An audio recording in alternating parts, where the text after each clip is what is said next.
life in 3 dimensions got me bent and got me twisted. I know I done said a lot, but I should probably stop pretending. I don't really hold the key and I can't really push a button. I just step up to the mic and try my very best to bust it, but I ran out of breath.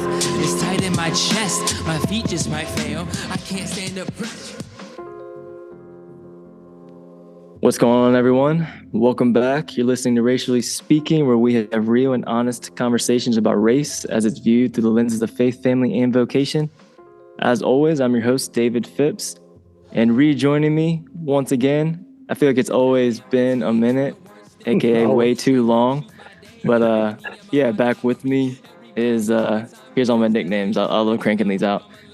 My prodigal co-host, Mr. 2 Chainz, the social justice cowboy, Mr. Wyatt, John Mark Walker. What's going on, brother? That's right. Hey, I'm glad to be back. Yes, sir. Good to be back on the mic with you. What do you think about the nicknames? Those are great nicknames. Yeah. 2 Chainz, yeah, that's a good one. I love the social justice cowboy. So yeah, I'm gonna be rocking that. We need to get a little more capital so that we can crank out some merch. Yeah. I'll send it around you. Yeah, I'll send it around you. Some cowboy merch. Yeah, that'd be nice. Yeah. All right, look, since it's been so long, obviously stuff is always happening. We missed the boat on some things. Well, according to you, we're not obligated to speak up about things right in the moment, which I appreciate you saying, because I always feel like I don't want too much time to go by. I mean, we're obviously always going to miss some stuff. But before we get into that, I got 2 games for us to play before we get into the conversation. One will segue us into the conversation, but so do you ever, is there anything you do that annoys your wife? Is there anything? Yeah, absolutely. Why? Okay. Well, I put you on the spot, but one thing is, it's all appropriate, but one thing for me is, I like to ask hypotheticals. And Caitlin, she hates it. She will never entertain it. She's like, neither, or I'm not choosing. That's not the question. Like, that's awesome. Like the would you rathers. She doesn't entertain those. That's awesome. Mine is I always make her guess. The guessing game. Like, oh yeah, she hates that. I did this. Guess what? Or that. Yeah. Mm-hmm. But hypotheticals, yeah, I get that. I love the hypotheticals. Like, would you do this for the rest of your life, or have this, or X, Y, and Z? And she hates. She's like, I'm not choosing, or just simple, like, who's better?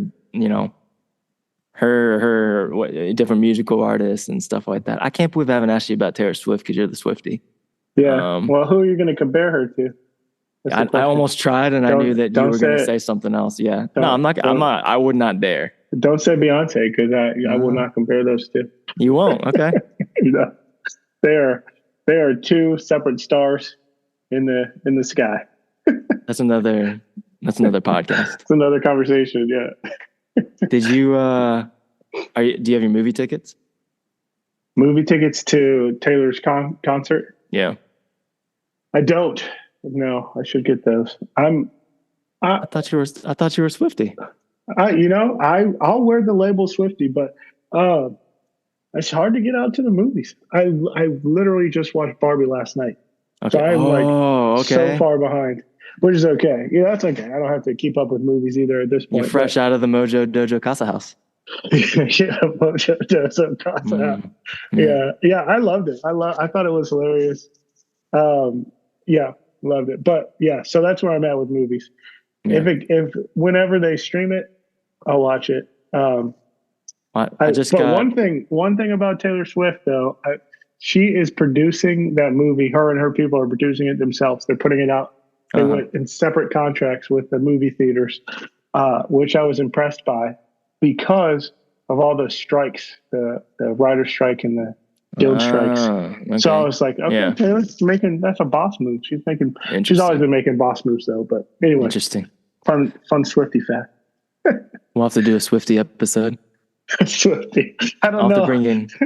I'll have to bring in Caitlin. She went to a concert in Pittsburgh. Well, that's great. I don't know if talking about Taylor Swift is kind of in line with what our podcast platform is about. Yeah. We can make it work. It's a culture. It's part of a culture, the culture, but yeah. You already threw Beyonce under the bus, so we've lost. Under the bus? What are you talking about? I love Beyonce. Yeah. I love Beyonce. What do you mean under the bus? Her last album was amazing. I mean, you're pretty quick. You're pretty quick to make sure I wasn't going to compare. Oh yeah, people love to do the who's better, Beyonce or Taylor. I'm like, you can't compare those two things. It's like apples and oranges, or it's like chocolate and peanut butter. They're both great. What's better, chocolate? Speaking of the comparing, back to my game. The thing I like to do is the hypotheticals, and also I like to say the opposite. I'd say I wouldn't do that for $1 million, and I've started to say it enough that Caitlin will sometimes know I'm about to say it. She's like, you wouldn't do that for $1 million, would you? I'm like, oh, that's awesome. No, I would not. That's awesome. The most recent thing is my Ollie, 7-year-old, is really into swimming. He's doing that even in the wintertime now at the aquatic center locally.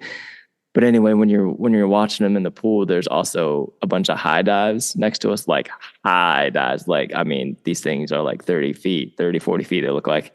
Yeah. And I remember watching some kids go up there practicing their dives, and I just said, I'm with Amelia, my 4-year-old, watching, and I just said, Millie, I would not do that for $1 million.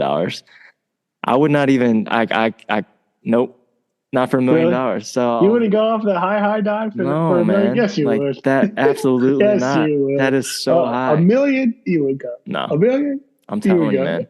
So okay, so that's you're definitely gonna live. You're definitely gonna live. So I would force you. If it was $1 million on the line, I'd force you to climb that and go off that. Well, my question. So there's a couple more things, but what is there anything like? What would you not do for $1 million? Like what's your thing? There's a lot of things I would not do for. So you would jump off. You would jump off one of those high dives. Oh yeah, for sure. Are you afraid of heights at all? I do it for $500. I do it for $50. I do it for that was my next question. $50, like 50 feet up in the air, no chance. Yeah, I have a question. Is it safe to just pencil just straight down, just I don't have to go head first, right? Yeah. Yeah. Okay. Yeah, I'd do it. No. I'd do it if there's a good chance I'm going to live. We talked about that. I feel like I always bring up movies. What is something like, what if you can never watch another movie again for $1 million? For $1 million, never another movie. That's $1 million. You know what? I can answer that for you. I think it's an emphatic yes, because you don't see very many movies. Well, but I do love movies and I love stories, but it's $1 million though. It's $1 million though. Yeah. I'd have to weigh that. I mean, I'd be saddest about Marvel movies, but I think I could go without movies for $1 million. Yeah. That's a good question. I'll have to think of some of these. What would I not do for $1 million? Anyway, that's a peek into. I like to bring up those hypotheticals, and Caitlin just says, "I'm not answering that." Yeah, that's funny. Granted, I can ask it at pretty annoying times in her defense. So Yep. That's like me in my guessing games. Guess who I saw at the grocery store today? Yeah, it can be annoying. Just no hints or anything. Just guess. No. Yeah. Yeah. See, I entertain it because she'll say that to me, like, guess what, or guess who I saw today, and I love it. I'm like, and like it's fun to see who am I going to say, and then we do the hints, and I love it. Yeah. I love it. Yeah. But I do it at annoying times. That's my point. Yeah. Timing is everything with those. 3 kids are screaming, and I'm like asking her silly guessing questions. Yeah. It's not kids, be quiet. Hey, I got a question. It's life in our house. Yeah. I don't know what's with the playful mood, but look, here's game number 2, and it's going to launch us into the main content. So we're going to do this last week, listeners, and then life happened, and we had to postpone. But obviously, more time goes by, more topics go by. So I got 3 options for us, and I'm blindsiding John Mark with this. But John Mark, you get to choose. Do we want to talk about Alabama the Alabama Slammer, the Brawl, aka the Brawl that took place down there on the boat dock. Do you want to talk about racist NFL owners? Ooh. Or do we want to do, what was the third one? I should have wrote down. Or do we want to do The Blind Side and the Tui family? Speaking of movies. Okay. I want to talk about how many do I get to pick? I think we can do a whole episode on any of them, to be honest. Let's just do one. Let's just do one, and we'll see where we land with the other two. Let's start with the Alabama Brawl. Okay. I'm sitting on a folding chair right now, and then let's go to the racist NFL owners. You said? Oh yeah. Or was it coaches? Owners? Was it owners or yeah, coaches? Owners. Yeah, let's talk about that. If we have time, let's get to that one. Probably coaches too, but definitely owners. Yeah. Okay. The Alabama Brawl down in Montgomery happened. I mean, what is it? It's not months ago yet. 6 weeks? 4 weeks? A month ago. 1 month ago. Okay. Yeah. 1 month ago. John Mark, do you want to give a brief rundown of what happened? Yeah, let me see. People that might not know. How do I describe it? So it was in Montgomery, Alabama. Yes. On the riverfront. There was a ferry that was full of people that was trying to dock in their reserved spot on a dock. Mm-hmm. And there was a small boat, a family's boat, and it was blocking their spot. And so the captain and his first mate and all the crew were trying for some long amount of time, like 20, 30 minutes, to get them to move their boat. They talked with them. The family said, no, we're not moving our boat. And so then the skipper got into a boat, and someone picked him up, and he got off on the dock, and he was going to move their boat themselves. And as he was doing that, I think after he did that, after he moved their boat, the family came back and they started yelling at each other. I'm sure there were very nice things that they said. And then one of the guys swung on the skipper. He threw up his hat, which now is a symbol of it's go time. We're going to fight. And then they started fighting, and he got jumped. The captain of the boat, or the skipper of the boat, got jumped. And it was like 5-on-1. The women on the boat were kicking him while he was down. Some dude came in flying. And the thing that makes us want to talk about it is the man who worked on the boat was a black man, and the family is a white family. And so it looked like a group of white people were beating up a black man in Montgomery, Alabama on the dock. While he was being beat up, one man from up on this ramp came running down, and he jumped in the middle, and he kind of did this defensive, like, football move, was like trying to protect him, but the dude was still getting kicked because there was only one guy. And then another man, one of his coworkers on the boat, also black, jumped in and swam in his like tennis shoes and full uniform, swam from the ferry to the dock to jump in and help him. Do we want to run through? You go ahead. Okay, and then it picks up later. The fight continues somehow. The videos are like chopped up. So then the fight continues somehow, and more people come in and crowd in and start beating on this family, and it kind of balloons into this thing. I've seen several videos, so it's hard to make a cohesive story about it. But eventually, somebody got hit with a chair, and then the police came in and broke it up. Yeah. So that is that's the story. Great synopsis. All this, everything you said and more is on video. Some of them might have gotten, I don't know, taken down or chopped up since then, like you said, but I've seen everything you said. I saw visually. So it's not just so we're clear to anyone, it's not following story. There's no idea what we're talking about. It's all on video. Was all like nothing you said was, oh, I heard this happened, or not even stuff we read about. Like it is vividly videotaped. All of this happened was taken from myriad of different angles by people. So I'll fill in not some gaps, but some even just contextual things that make it important of why we're even talking about it. Is that yes, this is down in Montgomery, Alabama, on a ship dock that came out that used to be used to auction off slaves. So there's a lot of history, literally, and irony there of how this is even happening.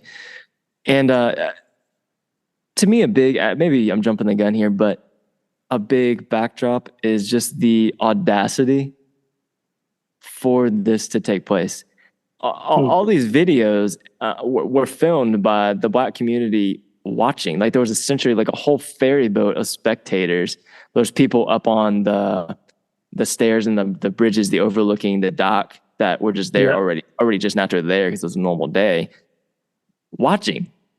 Like, it wasn't as if these guys even, it would have been, still just as bad, but the audacity element of this white family thinking that they could, you said, I don't know if you said they kind of jumped, they literally jumped him. Like, they go out of camera for a second after arguing with them back and forth and just jump them. Yep.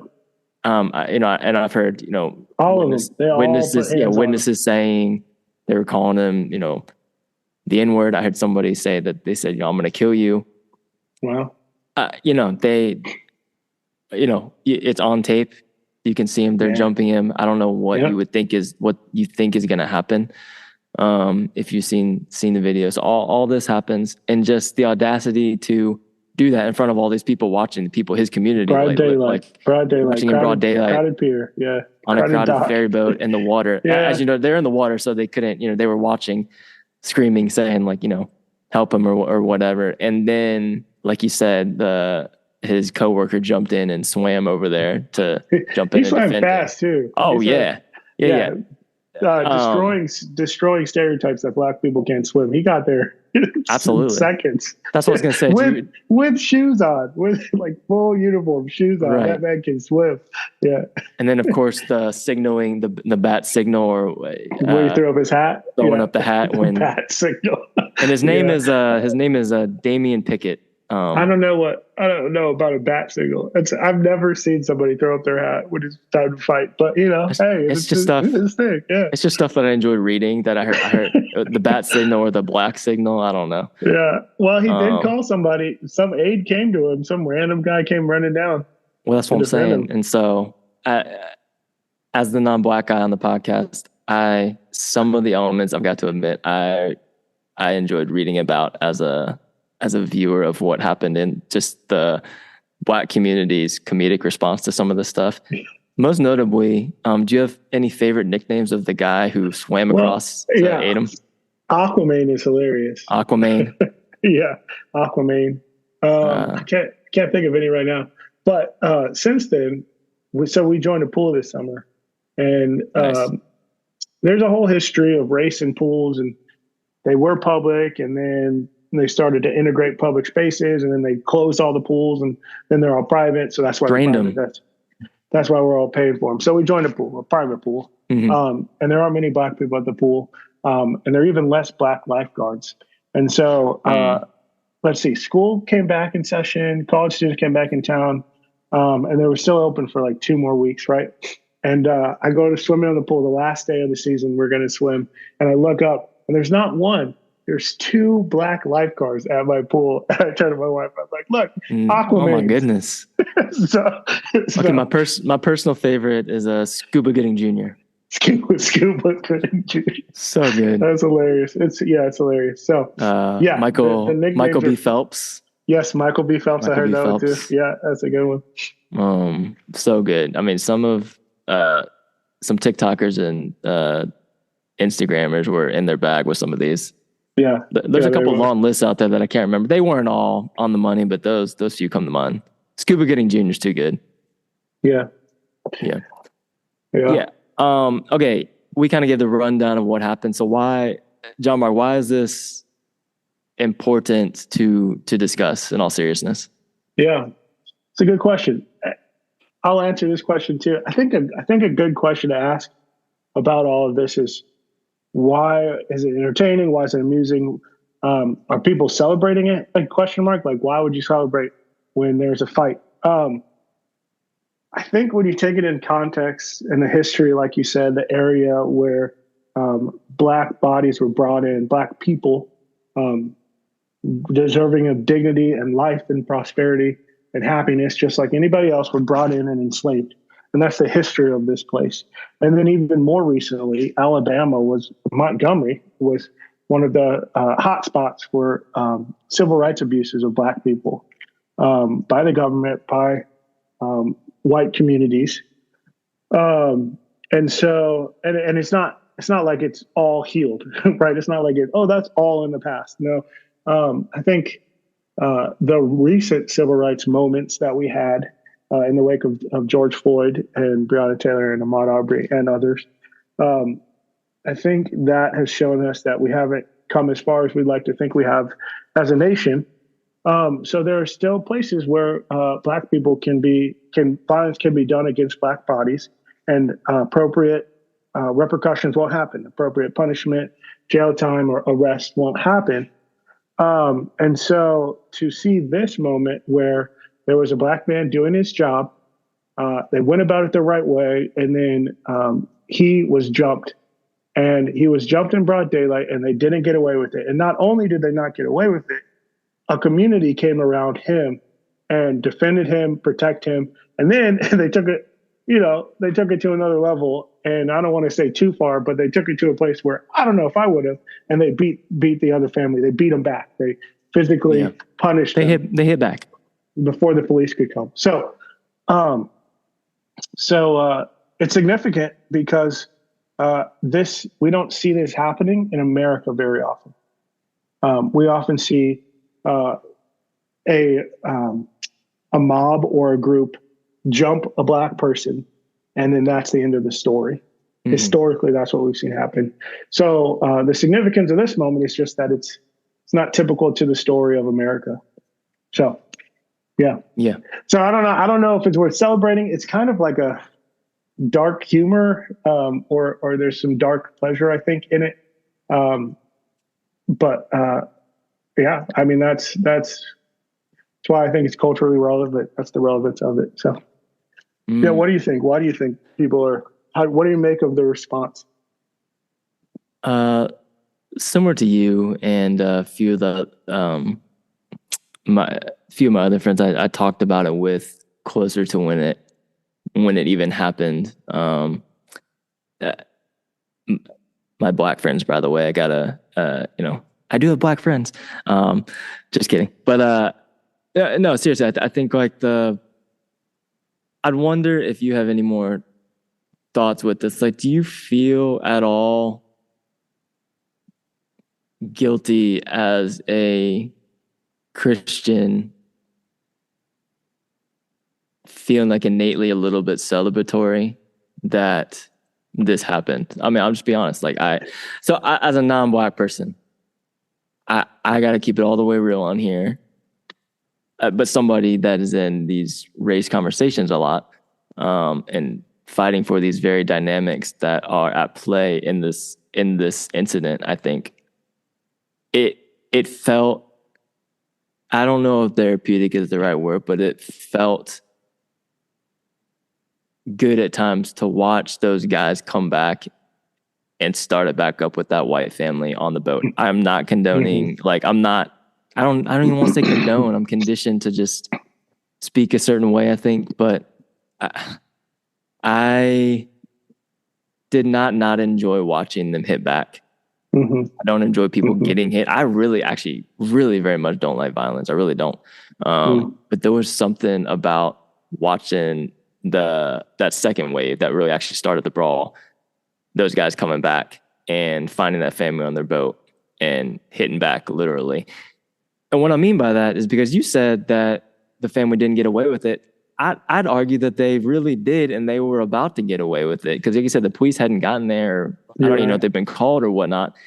That family, maybe they were rushing. It didn't look like they were rushing. But they had the audacity to jump him. He got away.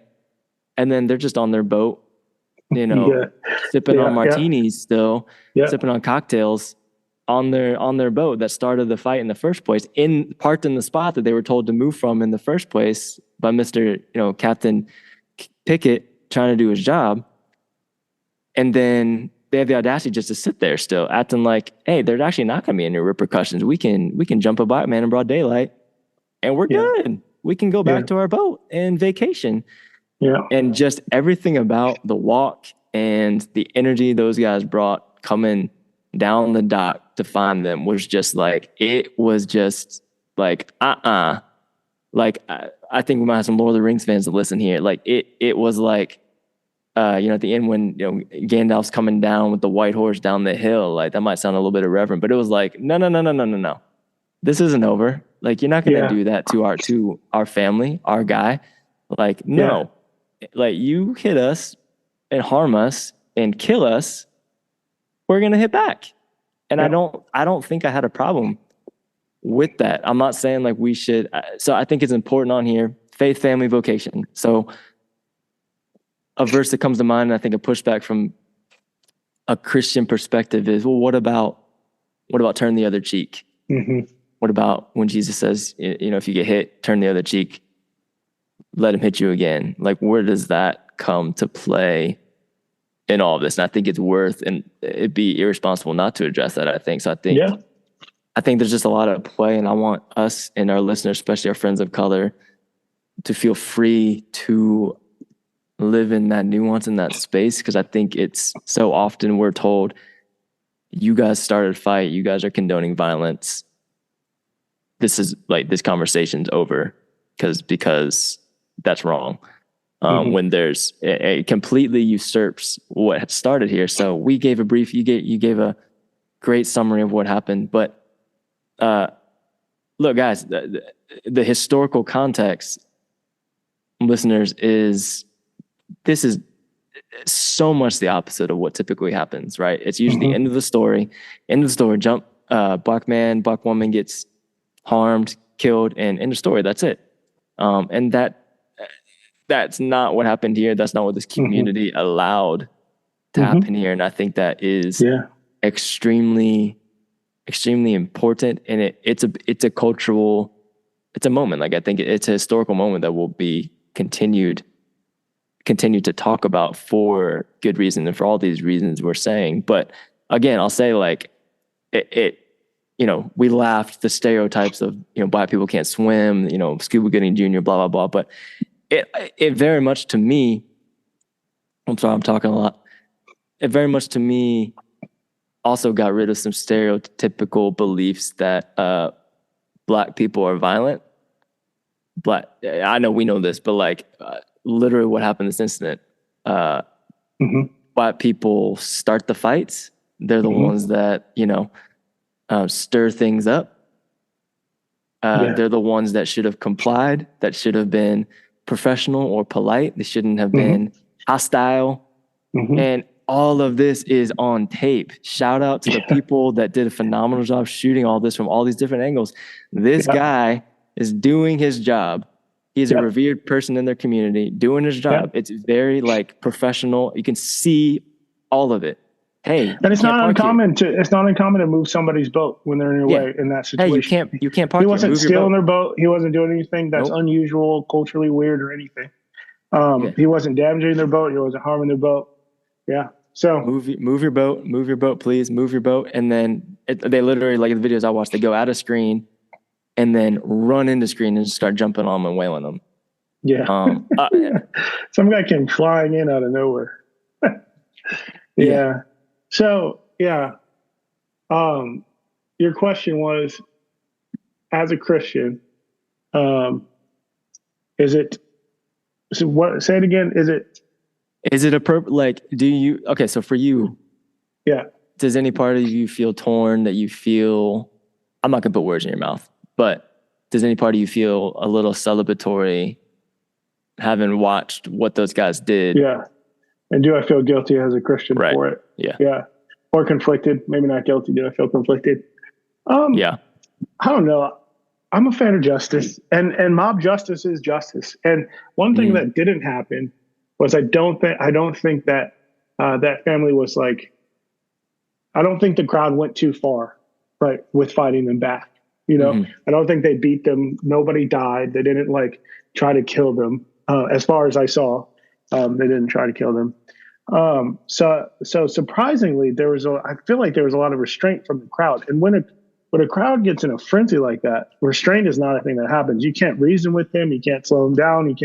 You have to physically restrain them or scare them somehow. Got to shock a crowd to get them out of that mob mentality. So they were restrained. I don't know why. It was crazy that family was as safe as they were after the crowd came and beat them back. So justice. So I do think that there are the police officers and the people that we have in society to keep order and maintain the peace. I actually don't know if that's in the police officer's job description. But I'm not sure. What'd you say? To maintain the peace. Oh, maintain. Yeah. I'm not sure what their job description is. It's certainly a cliche thing to say. It is, right. So I'm not sure either. In their job, or to prevent crimes. I don't know if they're able to do that, but they're the ones you call when something like this happens. But in the meantime, you can't let a fellow human being be beat and not step in to do something. So the first man that got there, his defense was to protect him, to shield him, right? So it was a defensive stance. The three that came after and started back up again, like you said, they were still there. They didn't try to escape the situation. They relied on an old culture that there's not going to do anything, right? This black man, I'm sure they had other words there. He's not going to do anything. He's not going to follow up. Yeah, we're fine, right? Yes. But they learned a lesson that that's not the way it is anymore. That passive, subservient culture is not there anymore. Black people will stand up. That's what they learned. They learned today. So I don't know. That's encouraging, and I feel like that is what is worth celebrating. That I see that Alabamans and black people mixed together will defend another black person. Where in the past that would not have been true. So that's what I'm celebrating. I don't know about the violence. It's violent. It's going to happen. They brought the violence, and then they were victims of the violence, right? If you don't start nothing, there ain't going to be nothing, right? So, so they brought that element, and that element was going to be there because that's what they chose to do. That's what they chose to bring. Yeah. So I don't feel guilty. Turn the other cheek, I think is about a different thing. I think it's about personal insults and abuse. I don't think that it's about literal physical abuse, and especially not when it has to do with somebody else, right? If I see somebody being abused and I have the power to step in and do or say something about it, I think that God would have us act on behalf of that person. Why do I think that? I think the story of the Good Samaritan, he stepped in, the violence had been done, but he stepped in and helped with that. I think that God gives us wisdom. God himself steps in to prevent violence. So I think being a parent, if I put the turn the other cheek passive mentality to my parenting and I see my son hitting my daughter, I'm like, oh, turn the other cheek. I'm going to turn mine too. Then I'm being a bad dad. I'm not caring well for my children, right? So if to the extent of power that I have, I should apply it to a situation where I see somebody being abused, right? And if they're doing violence and I'm able to put my body in the way of them and prevent them, then I'm going to do it. And I don't think that that's wrong. I completely agree. I think that the temptation to have this pacifist mentality, like Jesus wasn't a pacifist, it can be harmful, and it's going to be harmful to marginalized people and communities. Case in point, in this very instance, I mean, I agree with everything you said, and I think that passage, I did some extra reading on it too. I think it has way more to do with like your pride, like you said, personal insults and just stuff that's not worth going into almost. Like when you hear something, just say, it's to encourage a posture of humility, right? Not complicity. And I think it's dangerous and just taking it out of context when you try and apply it to situations like this. Now, I think we should speak on, you made the joke, but sure, a guy ended up at the end picking up the metal chair and beating people over with it, especially across the line when inadvertently one of the women was hit with it. Of course, we're not saying everyone grab a chair and start hitting people. Far. Yeah, he did. Shout out to some of the police and security. Like that situation could have been so bad. It could have been. Like it. Yeah. Like none of them ended up in the water. None of them shout out to them in the water. That reprimanded people safely. That's dangerous. Yeah. Reprimanding people safely, and no. Honestly, I'm gonna be real. No one was shot. Yeah. I feel like there's always that one guy who goes too far, and that was the chair guy. Too far. Too far for sure. He's like, oh no, too much guy. Put the weapons down. And they got him. They got him down real quick. They did. They got him down. Don't condone the chair. Yeah. I'm not saying condone violence in any way, but I am saying I think your examples were perfect. We all have that threshold, even if we're tempted to say, "Oh, they should have turned the other cheek." I think we have to be fair to the situation, and I think it's hard. And I get it. It's hard to say that this is. Like you use the example of kids, like I'm of the belief, maybe everyone doesn't agree, but if I walk by a classic example, like an alleyway and I see, a young woman being assaulted by a male, I don't think that's a time to turn the other cheek. You know what I'm saying? Like I think it's in every way a moral obligation to interfere physically with that person, whatever that would entail. And that is actually what happened with this brawl, just different timestamps. Yep. Like they saw this guy in harm and hit back. They weren't, the answer literally could not have been, turn the other cheek, pray for him. I don't think that's what that verse is saying. And that's why we're doing this. Like I'm willing to hear thoughts from you and anybody listening. Let me throw this at you. Yeah. What about nonviolence? The philosophy of nonviolence. Mm-hmm. How does that apply in this situation? Yeah. I think it's a fantastic question. I mean, to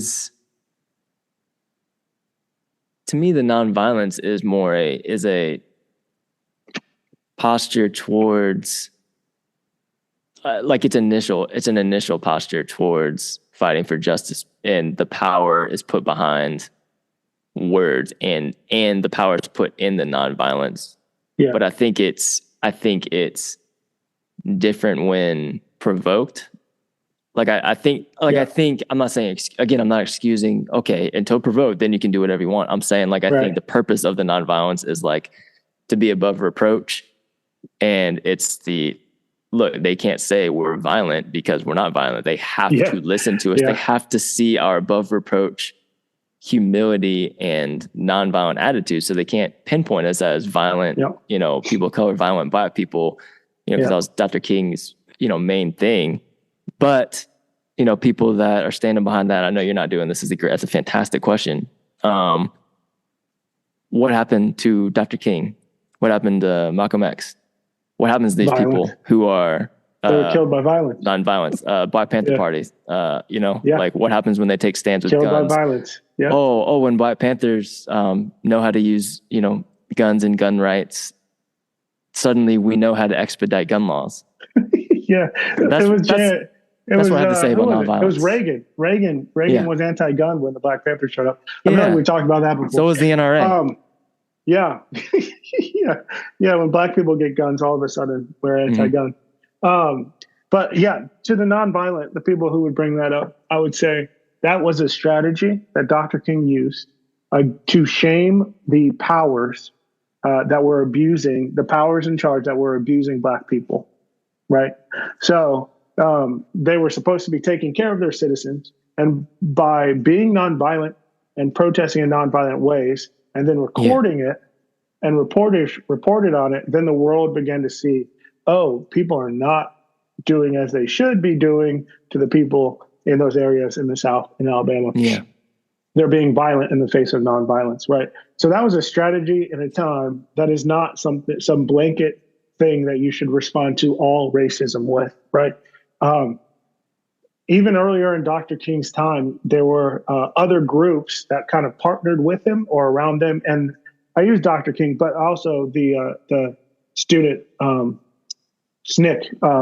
They also kind of employed nonviolence at the time. But there are other groups that had guns. There were groups of civil rights fighters that had guns that even their presence kind of calmed the violence that could have happened, right?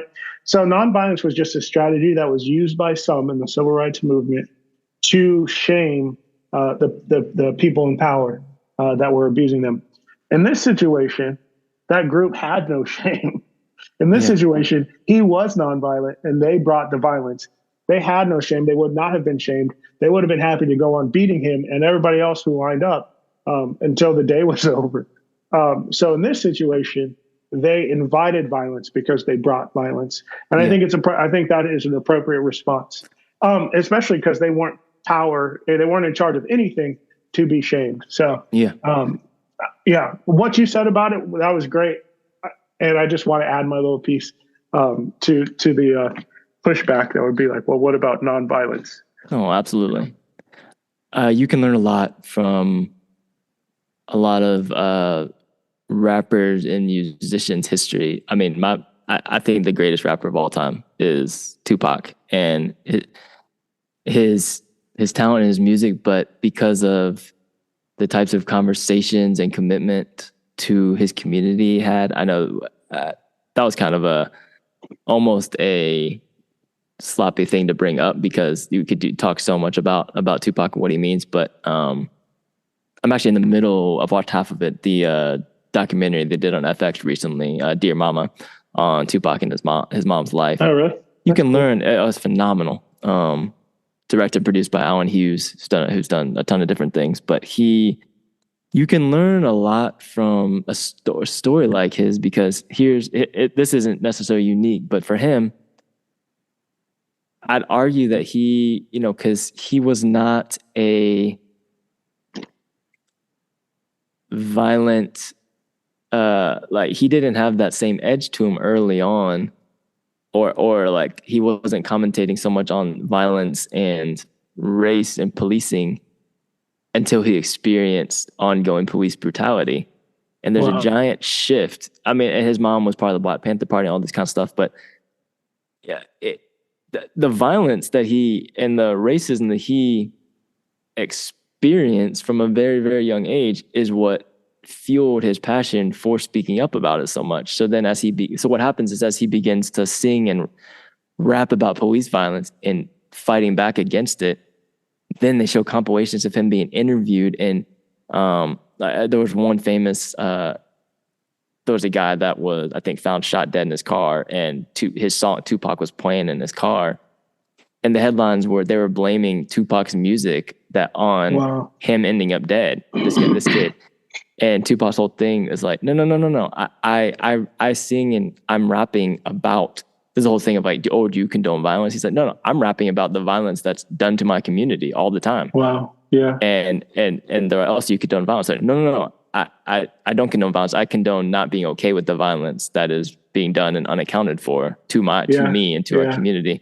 So he's like, one of the most misunderstood people in every which way. But I think you can learn a lot from somebody's story like his, and then that part's not necessarily unique. That's very, I mean, Lecrae raps about that kind of stuff, just not as in your face about it. But that was fresh on my mind. But I wanted to connect something. I think you brought this up when we were about to do this last week, but just the cultural aspect of something like this happening. And I'm usually not a fan of painting with broad strokes, but I want to see what you think about this.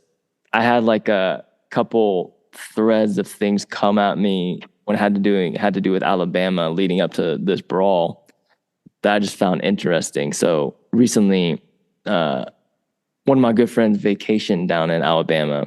I'm not actually sure why. This is one of those $1 million. Me vacationing in Alabama, not for $1 million. No, I would not do it. Yeah, there you go. Not for $1 million. They wouldn't do it again. So my friend's black. That's relevant. So they vacated in Alabama. I'll have to ask him why they did that. Because I'm actually not sure. So they did that, and they ended up, long story short, leaving early after a very short time because of several racist encounters they had. Like they were like at an Airbnb, and within I think the first night they had noise complaints or something, or like complaining about their kids playing on their lawn or driveway or parking too close to their property, stuff like that. They said they had trouble with service in restaurants. And then I think all around, which I could have said, well, what did you expect about this one part? But it was the endorsement of, the Confederacy all around them and whatnot. Yeah. So they left. So, okay. So that's, again, I'm painting with broad strokes for a minute. So go with me, listeners. So there's that. I'm like, oh man, that sucks. But what do you kind of expect? Every Alabaman. Right. Not every Alabaman. We're not all bad. I'm kidding. Absolutely. That's the complaint. That's what people will say. Oh, well, not all Alabama, but enough that I don't want a vacation there. And then this may or may not segue into football, like we talked about, but Coach Tommy Tuberville, he's a former coach of Auburn, which is in Alabama, and he is currently a U.S. governor, I believe, in Alabama. And he was, I meant to pull it up. State senator. He was, I feel like I'm watching The Office, but state senator. He's was in an interview and just flat out asked, do you endorse white nationalism? And he, again, it's on YouTube. It's out there. It's a short interview. Goes on to say, well, it depends what you mean by white nationalism. And the journalist was like, well, I mean that and just said the basic definition. I mean that you view white people as the superior race.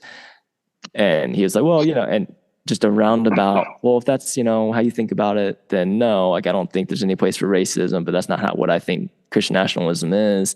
And then he goes on to say, I've been around. Did he say Christian nationalism or white nationalism? Oh, white nationalism. I don't think it was Christian. Yeah, sorry. White nationalism. Thank you. And then he went on to say, I coached for 30 years. I coached black players 30 years. So like, I think he said, I'm not racist. I can't be racist. Yeah. And I'm just like, yeah, it's so, I know it's out there, but it's such basic elementary. Just because you are around black people and benefit from black people doesn't mean that you love black people. Right. So yes.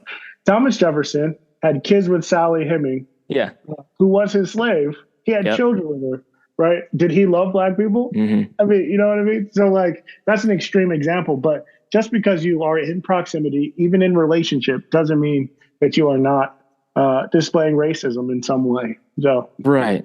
And so I say that because, again, that's an Alabama state senator. So it's, again, the Alabama culture, talking about that deep South culture again. And also to your point, I'll say that's just such a common, uninformed, ignorant way to address these things. Like, I hear sometimes men who are accused of misogyny will say, "Oh, I have a sister or something." It's like, I'm like, I'm a son of a mother. We all have. Do we all not have mothers? Yeah. I bet most people I think have mothers. Everybody's got a woman in their life. It's just like it's that. Yeah. The ultimate gaslighting. Yeah, it's true. But okay, so I say that, and I think this is the part you brought up. This is a very long-winded story. Those three things: so the brawl, my friend going to Alabama, having it personally, that personal experience, Coach Tuberville, a state senator of Alabama, having that view, all that culture just coming to headway. I'm just like, man, I can't make this stuff up. There's something there that's got to be discussed and unpacked. Because I think too often we're bringing up these little things that are happening, and it's viewed as like, this is an isolated incident. Right. Isolated thing. Oh, Coach Tuberville doesn't represent what other coaches think. You better believe he does. He does. These people, aren't all Alabamans who jumped Captain Damian Pickett, or my friend's incident. Oh, that was just him. He must have been in a racist part of Alabama. It's like, no. Like this, let's talk about this. It's much bigger picture. There's one more thing to go along with these. Did you hear or see the video of, there were three, I think, young men, they were Alabama fans, and they were on the sideline yelling racist slurs at I think Texas players. And it was I can't remember exactly what they said, but it was as bad as you think it is. I don't think they said the N-word, but it was deep racist history words that they were yelling at him. And people are dismissing it as, oh, they were just taunting. Oh, taunting is the thing that happens in football. And it's like, well, there's these specific taunts are racist, right? So just to go along with the thing, I think what you're touching on is something that is cultural. And at this point, I want to say seriously, yes, not all Alabamans, not all white people in Alabama display this, but there is something there that it is a stronghold of racist attitudes, old racist, where black people were lower and white people were higher. There's a stronghold of racist attitudes in Alabama, not only Alabama, but throughout the South and even throughout the United States. It's still there, and I think some places just have a harder time concealing that racist attitude. And I think that's what we're touching on here is you're seeing a thread through the brawl and then your friend's personal experience, the coach, and then these players too, that there is a culture that permits this type of attitude to grow. And the boat people found out that you can have that in your house, but you can't take it out on the dock, right? Yep. That won't fly out there. Yep. I don't know what's going to happen to the coach, but something should happen. You shouldn't be able to say, it depends on what you mean by white, by, what was it? What was it? White nationalism. Yeah. Depends on what you mean by white nationalism. That should not be as thin as that comes out of your mouth. There should be repercussions for that. There probably won't be. That's probably not going to hurt his voter base because they probably have similar thoughts.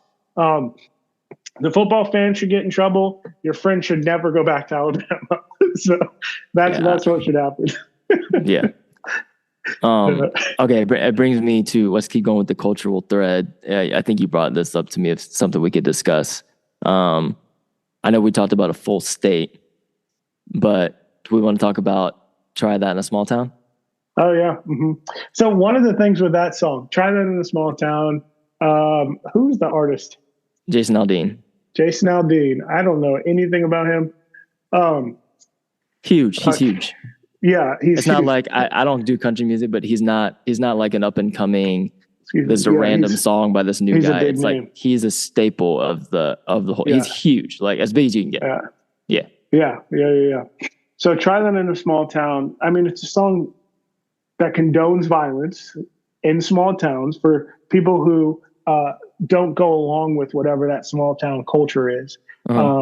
It's pretty anti the civil rights movement that we had recently, anti Black Lives Matter movement, marching for Black lives. There were clips throughout the video that showed that we don't want you to try this in our town. If you do, see what happens, right? It's that like mess around and find out type attitude, right? Yeah. The thing that is really nefarious in his video is it's filmed in front of a courthouse where a black man was lynched. I think that's the story. So there's some racist history of the location where he filmed the video.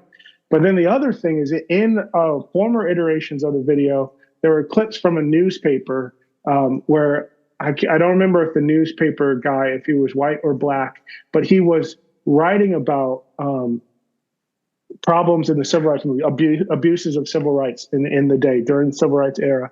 And he was run out of town and his newspaper was shut down, and they showed clips of that newspaper. Mm-hmm. So whoever is, you have to intentionally dig to find those newspaper clips to play on this video. So somebody in his organization, on his team, is displaying some very blatant racism by putting those newspaper clips in his music video, right? And he needs to account for that. Jason Aldean should come up. Say whose clips they were again. It was of a newspaper clip. I don't know the name of the newspaper, but it was. So throughout the video, there's some newspaper clips while he's singing, and one of them was a newspaper that was shut down and the owner was run out of town because he was talking about racism, calling out racism in the past during the civil rights era. And so they clipped this, and I mean, the story is he was run out of town, right? Tried in a small town, they're running out of town. That's the history. Okay, so they're saying they're showing the history of them running people out for bringing up racism. Okay. Someone being run out of town. Yeah. So that's what I understand. I don't know if they would say that. They'd probably spin it, but that is effectively what's being communicated in this video, right? Yes. So it's crazy. It's blatant racism. Yeah. I mean, it's blatant.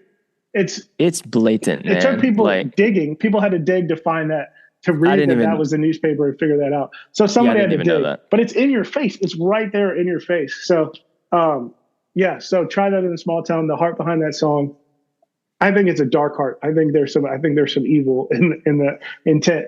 And the funny thing is, so when you put that and play that over the background of the Alabama Brawl video, we got to see Montgomery is not that small of a town, but we got to see what happens when a community comes together and says, you tried it and it didn't work out for you. So that there's some comedy in that Absolutely. This song, which was used against Black people, I think I can say that it was used against Black people, was then used by Black people over this video of some mob justice, quote unquote. So there's some comedy. Yeah. I agree with everything you said. I forgot to say that, I don't know if it's worth saying, but the police chief after the Alabama brawl was saying that, I'm bringing this up because it's a cultural thing, not trying to be political, but it happened like a day after there was a Trump rally in Montgomery, or at least Alabama, right there. And so he was and he brought it up. He was saying who knows? They could have been, very easily the culture was riled up and not even just riled up, but feeling that permissive, we're good. Like, we got our guy, man. Like, our leader's right here in town. Like, we got the right. And that's where that audacity comes from. That emboldening frame of mind to think there's not going to be any repercussions to these acts. That happens. All right. Trying in a small town. I would love to hear a coherent case for how this is not an anti-Black, even pro-lynching song. That I didn't know what you just said about that newspaper guy. That was very helpful. But the video is filmed at the courthouse where, and this is, I don't officially know this is the actual intent. It's tough to not think it was, but it was filmed at a courthouse in Tennessee, where which has all kinds of things that they're tripping on, where they lynch Black people, hung people there. So there's that. And okay, look, here's the chorus for anybody that, so there's a song called Try That in a Small Town by Jason Aldean. It was one of the most played. I get some people might listen. Some people might listen. It's not a very good song. It's just not musically good. Like, I don't really like country, so okay. Yeah, me either. But it's bad for a country song. Jason Aldean, I'm not a country guy, but Jason Aldean, he's about as big as they come. One of the most highly streamed songs when it was coming out. It was huge. I listened to it a couple of times, so I'm not saying it wasn't headlines. So I know that some people just listened to it to see what it said, not because they necessarily liked it, but it was huge. I'll just say that. Made a ton of money. Mm-hmm. Here's just the chorus. Well, try that in a small town. See how far you make it down the road. Round here, we take care of our own. You cross that line, it won't take long for you to find out. I recommend you don't try that in a small town. That's the chorus. Yeah, that's the worst part. Those lyrics are so painful. Verse 1, sucker punch somebody on a sidewalk, carjack an old lady at a red light, pull a gun on an owner of a liquor store. You think it's cool? Well, act the fool if you like. Cuss out a cop, spit in his face, stomp on the flag, and light it up. You think you're tough. Those are, specific things talking about all the protesting, stuff like that. Just this get up boy mentality, or get over here and I'll show you how to behave language. Got a gun that my granddad gave me. So there's that, cultural familial element. We take care of our own. Mm-hmm. They say one day they're going to round up. Well, that stuff might find the city. Good luck. I paraphrase a little bit, just keep this a family friendly episode. might fly in the city, so good luck. So essentially, he's daring black people to come to his small town and say anything about race. Full of good old boys raised up right. If you're looking for a fight, try that in a small town. Is the bridge. My question is, what is a good old boy? What is a good old boy? Is that you don't know, John Mark? Well, I gotta look it up, right? So this is the definition of a good old boy. Go ahead. A man who embodies some or all of the qualities considered characteristic of many white men of the southern U.S., including unpretentious, convivial manner, conservative or intolerant attitudes, and strong sense of fellowship with and loyalty to other members of his peer group. So that's what the dictionary at Oxford, that's Oxford definition of good old boy. I appreciate that, right? Yeah. So it ties it to Southern roots, white Southern man. It says intolerant attitudes. That's not, shining the best light on that phrase. But when I hear good old boy, I don't think of like, oh, someone who's going to like John Mark or someone who's going to like David, right? Oh. I think of some intolerant attitude. So I'm not saying that's what everybody who uses it thinks when they say it, but culturally, it's got different people react to that differently in different cultures, similar to the Confederate flag. Mm-hmm. Some people are like, it's heritage, not hate, and then other people are like, yeah, that is a hate symbol, similar to a swastika. So I don't know. Anyway, you can keep going with the lyrics. I just wanted to define good old boy. Oh, I mean, that was most of them. Yeah. I was trying to look up Jason Aldean's response because he posted a response to people giving him backlash, and even trying to look at it through an objective lens. It's nearly impossible for me to take seriously. Yeah. It's not pulling up, but essentially he leaned into, I can't believe people would think this is racist.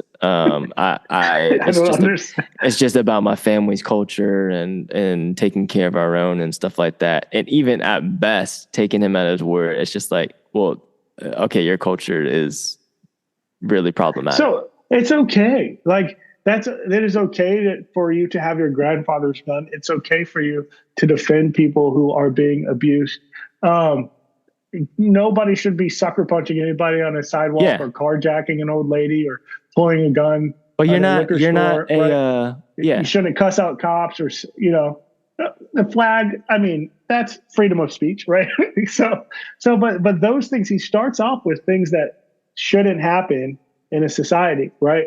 But then like when you pair it with the music video and you get down to the good old boy line, it picks up something that is nefarious within the culture that he's speaking about. So there are redeemable parts of this song, right? Defend people who are your neighbors, care for them, right?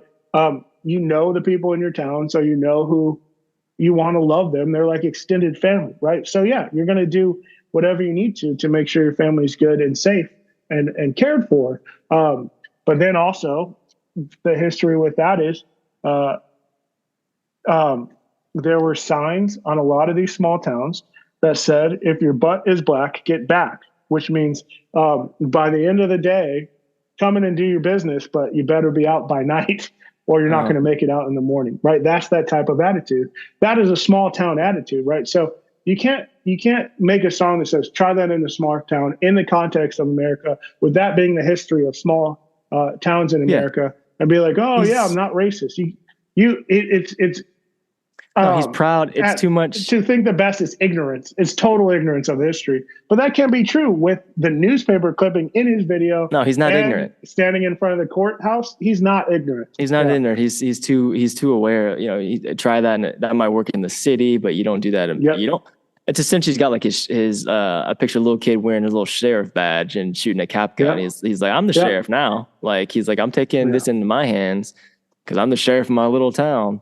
And I'm the head of the country folk out here. And we know what to do with people that disrespect the flag. Like that's not disrespecting the flag is nowhere near. You can do the worst thing you can think of to the flag, and it's not I mean, not anywhere close to pulling a gun on an old lady. Like this is petty, but we are people who are like, oh, you got to love the flag. You can't do anything about the flag. Don't disrespect the flag. Our president hugged the flag. People wear the flag on boxers, swimsuits. Like your butt should not be in the American flag. People have it on napkins and wipe their faces with. Like, so do we love the flag? Are we following the flag code, or is it something casual that people can use? Is it it's not that sacred, because I see every day new bumper stickers that have different variations of it. You got the blue line through it, you got the red line through it. You can't do that to the flag, right? Different kinds of lines through them now. Do you actually love our country, or do you love this picture of patriotism, of nationalism that this song is kind of drumming up within the people who are enjoying it? That's the question. Do you love it, or do you love something else? Okay, his response, I found it. I just got to read some of it to give some context to put a bow on some of this. In the past 24 hours, I have been accused of releasing a pro-lynching song, a song that has been out since May, and was subject to the comparison that I, direct quote, was not too pleased with the nationwide BLM protests, he tweeted on Tuesday. These references are not only meritless, but dangerous. There's not a single lyric in that song that references race or points to it, and there isn't a single video clip that isn't real news footage. And while I can try and respect others to have their own interpretation of a song with music, this goes too far. So it goes too far to accuse him of producing a pro-lynching video. So vehemently denies not being too pleased with BLM protests. Absolutely not. Like, that's okay. Not a single lyric in the song that references race or points to it. So I'll just say, like, genius. Good old boy. Genius. Good old boy. He didn't say white guys. He used a word that means white Southern men. Right? He's very well versed on how careful he was to not mention race. He was. It seems very intentional. As if he went out of his way. Not one single video clip that's not real news footage. No one said it wasn't real news footage. Yeah, no one said that. That wasn't one of the complaints. That wasn't the complaint. That's a pretty good PR spin that he had on that. Absolutely. Or maybe it's not good because it's so obvious. So he didn't get away with anything. Yeah. It's enough for his fans to say, "Oh, it's not a racist song. I'm gonna keep listening to it." Yeah. Right. It's enough for that. It's good enough for them. He didn't lose $1 on it. Oh, he was saying because of his pro-gun language in the song. He also, I remember reading this way back a few months ago, but saying he used this statement to remind people of the mass shooting he was present at in Las Vegas in 2017. Oh, wow. He was there for that. Said that nobody, including him, wants to continue to see senseless headlines or families ripped apart. So he was one of the performers at that music Route 99 Harvest Country Music Festival in Las Vegas, where the shooting happened. That's crazy. So lumping himself in with, Eminem has a song about that shooting. Does he? Yeah, it's pretty good. Okay. It's on his latest album that nobody listened to except for me. Yeah. Yeah. Interesting. We gotta go. But why does all this matter? Like, why did we just do this, John Mark? What are we doing? Yeah. Well, I think that we are calling attention to some injustices in our culture, some hidden evils, the evils of racism that we still see. Even if people don't realize that that's what's happening, it's important for people to call it out. So whoever found the newspaper clipping in this video, I'm very happy to see. It was helpful to see. Like, I don't have to do that work. Finding the definition of good old boys, I think it's important to, because even if Jason Aldean for some reason didn't realize that he put out a song that would be taken this way, I doubt it. It'd be good for him to hear that this is how it's taken that way, and these are the reasons. It's reasonable that this would be taken that way. And for the other stories that we talked about today, I think we're calling attention to a theme of racism that we see still in America today. So, I agree. Yeah. I think the reason we do all these episodes, I want everyone to understand that okay, this might just be of our opinion, but this song, this is not just a song. Coach Tuberville is not just it wasn't just a football coach. Football is not just football, right? That incident in Montgomery wasn't just an isolated incident. This stuff is interconnected to culture, and I don't want to bop around to things that are about life and death. You know what I'm saying? Like I don't want to just, and I'm not saying there's not something problematic about things I'm into. You know, like I'm not saying I don't criticize the NFL because the NBA is perfect, some high perfect moral organization. Absolutely not. I'm not criticizing Alabama because all the northern states are superior. No. But we got to critique some of these things that we see clear as day that are strands of these common themes that are connected to power and connected to life and death for people. These are pro-life things to discuss. Like people, like this stuff affects lives. Like Coach Tommy Tuberville going from Alabama, like him bringing up coaching black players makes him not racist, and then him he's not the first to do this, but to then transition to a place where he's making decisions for those communities, those people that affecting literally their lives, of how their quality of life is important and is connected to life and death. This song is about life and death. It's peddled by people that share some of these problematic ways of thinking. It's connected to the same cultures. We got to talk about them. We got to call them out, like you said, because it's important. I wanted to leave on that kind of note, an active, forward-thinking note, and not just a let's get on here and bash a bunch of stuff and that's it. No, this should be helpful in somewhat, in a weird way, active of like, oh, we need to be aware of this stuff. Like I don't want to sit. This came on in my pool that we're a member of, this song recently towards the end. I was like, man, like I don't want this just be, you know, playing around and, you know, my kids are growing up listening to this. I don't want, you know, I don't want this, even a snippet of this in them.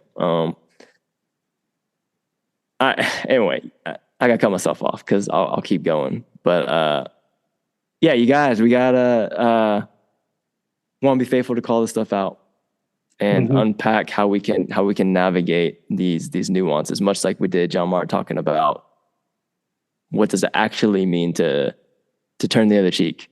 What does accountability look like? We got to have this conversation. I think that's kind of the essence of what it looks like to even be free sometimes, to be able to have them. So, do you want a last word, buddy? Nope. I think those are good last words. All right. We can end on that. All right. Well, listeners, power to you.